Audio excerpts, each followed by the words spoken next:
That's why. It's the Christians and the Muslims. Who cares? And it's just... Now to Tylenol. Oh, I'm gonna love this. I'm so ready for Tylenol. Trump's view of pregnant women, tough it out. Your thoughts?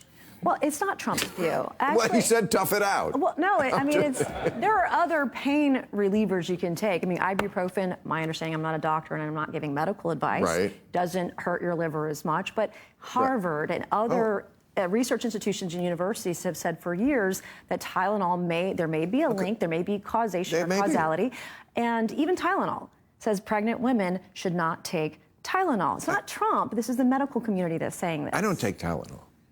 And I don't think it's going to kill me, but for these exact reasons. Bad for your liver. All these things that we take, you know, I don't think we educate people enough to know that there's always a side effect.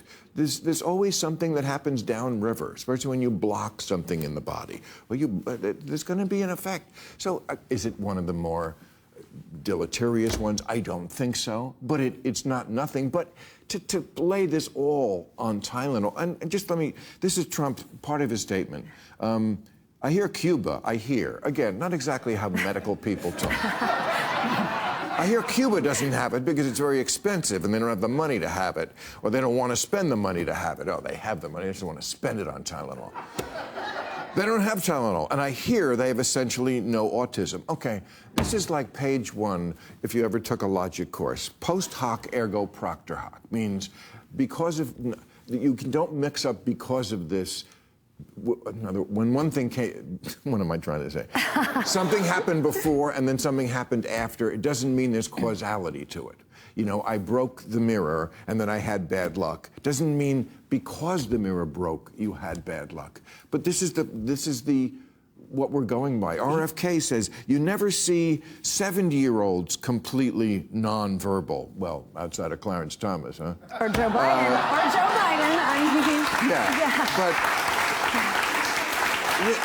the number it's not scientific. To that point, the number of profoundly autistic has not changed. The number of, I'm sure you know this, we all read in the last week or so on this subject, the number of autistic certainly has spiked. It's because the diagnosis criteria have changed over time. It's actually not as complicated as they make it out to be. He made the same observation about the Amish as he made about the Cubans. That has been disproven. If you want to go down the rabbit hole... The Amish, meaning they don't take They don't have it either, right? They don't have the rate of autism either, like the Cubans, and I guess because they can't afford or they won't otherwise give their pregnant women Tylenol. Well, also because they believe only in natural immunity, I think. True.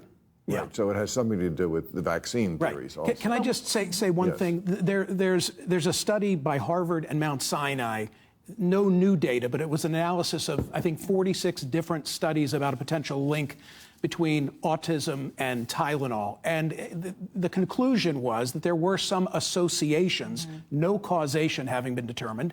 And it was sort of a cautionary table, like, hey, you might want to take this in very limited supply if you're pregnant. If the president and if RFK Jr. had limited themselves to that scientific finding, I think it would have been entirely reasonable. But as you pointed out, they went well beyond the four corners. But they are using medical studies. And I just want to say this for parents who do have autistic children.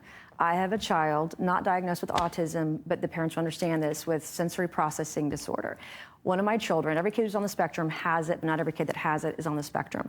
And I can tell you, I've wondered for a very long time, I have 2 almost adult children, what caused this? And when the Tylenol story came out, I started reading medical studies. Then I read that Pitocin, when women are in labor, that could cause autism. But this child of mine, I've not been able to do the 4th of July or loud celebrations for their entire life because of this thing that they have. I want to know, is it chemicals in the food? Is it Tylenol? Is it oxytocin that's in the Pitocin?